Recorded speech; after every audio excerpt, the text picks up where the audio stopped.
বয়স অনুযায়ী সকলকে প্রণাম ও ভালোবাসা। আজকে আজকে আলোচনা একটু অন্য ভিন্ন ধরনের হবে। যেরকম আলোচনা ধরুন, মরা পুড়িয়ে এসে স্নান করা বা স্নান করতে লাগে কিনা বা কিছু স্পর্শ করা হয় কী কারণে করা হয় বা গঙ্গা স্নান করার প্রয়োজন কী কারণে আছে, সেই সব সম্পর্কে আজকে কিছু আলোচনা করব। আমারই এক বন্ধু হিরু মালিক, এবং সেই বন্ধু আমাকে কালকে বলছিলেন যে দাদা, আমি একজন মরা পুড়িয়ে এসেছি শ্মশান থেকে, তো আমি গঙ্গায় স্নান করিনি, ঠান্ডা ছিল প্রচণ্ড, তো সেই ঠান্ডার জন্য স্নান করতে পারিনি।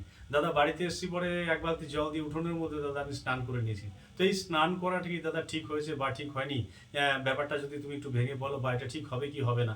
তো আমি তো প্রথমেই ভাবলাম যে এটা অবশ্যই ভুল, এটা অবশ্যই ভুল, এটা চিন্তা ভাবনাটা ভুল। কারণ কি, স্নান শুধু গঙ্গায় গিয়ে স্নান করলে স্নান হয় না, বা বাড়িতে এসে জল ঢাললে স্নান হয় না। স্নানের প্রকারভেদে অনেক রকম আছে। যেমন ধরুন, মরা পুড়িয়ে এসে নানা রকম দোষ, নানা রকম বাস্তু সমস্যা, এগুলো অনেক সময় চলে আসে। এই মরা পুড়িয়ে এসে গঙ্গার মধ্যে স্নান না করে বাড়িতে চলে আসার পরে ধরুন একটার পর একটা টাচ বা ছোঁয়াছানি এগুলো হতে থাকে। তো এই কারণের জন্য অনেক সময় বাস্তুদোষ আসতে পারে। আর গঙ্গায় স্নান না করে বাড়ি পর্যন্ত আস্তে আস্তে তার অনেক রকম প্রভাব, রোগ জীবাণু আসতে পারে বিজ্ঞান ভিত্তিক আলোচনা করলে। কিন্তু তার থেকে বড় ব্যাপার হচ্ছে, যদি বাড়িতে এসে স্নান করা হয়, তাহলে দেখা যাবে যে ওই যে স্নানটা করেছে বাড়িতে তো সেই রোগ জীবাণুগুলো থেকেই যেতে পারে। এই কারণের জন্য বা আরও নানা রকম চিন্তা ভাবনার দিক থেকে বিচার বিবেচনা করে দেখা যায় যে গঙ্গা স্নান করলেই যে শুদ্ধ হয় এমন কোনো ব্যাপার নয়। বাড়িতে এসে বাড়ির বাইরে মরা পুড়িয়ে এসে বাড়ির বাইরে স্নান করা উচিত, অবশ্যই উচিত।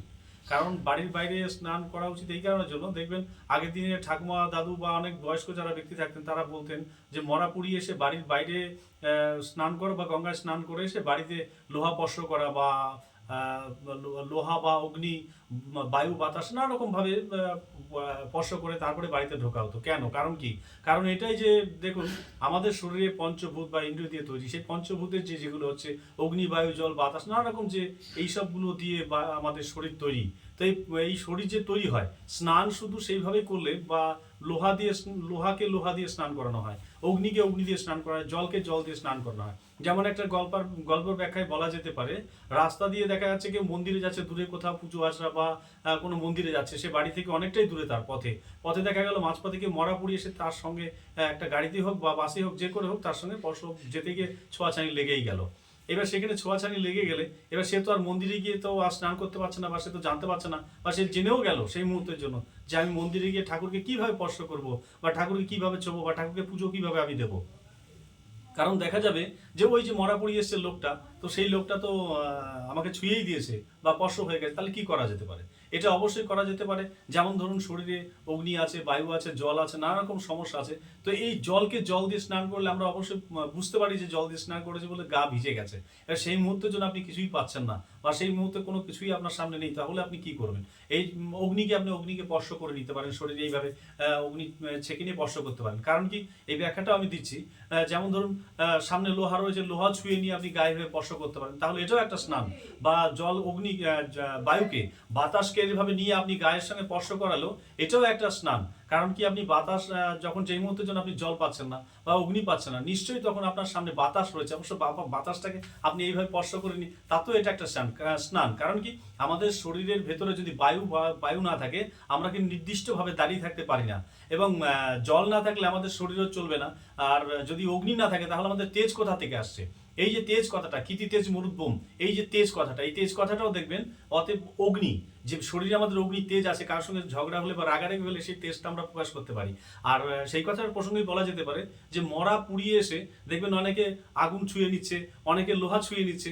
এই যে ছুঁয়ে নিচ্ছে, এটাও কিন্তু একটা স্নান, সেই কারণের জন্য এগুলো ছোঁয়া হয়। বা এইভাবে করে নিলে তা দেখা যায় যে স্নান সঠিক হয়। এবং অবশ্যই মরা পুড়িয়ে এসে বাড়ির বাইরে চেষ্টা করুন গঙ্গায় স্নান করে আসা।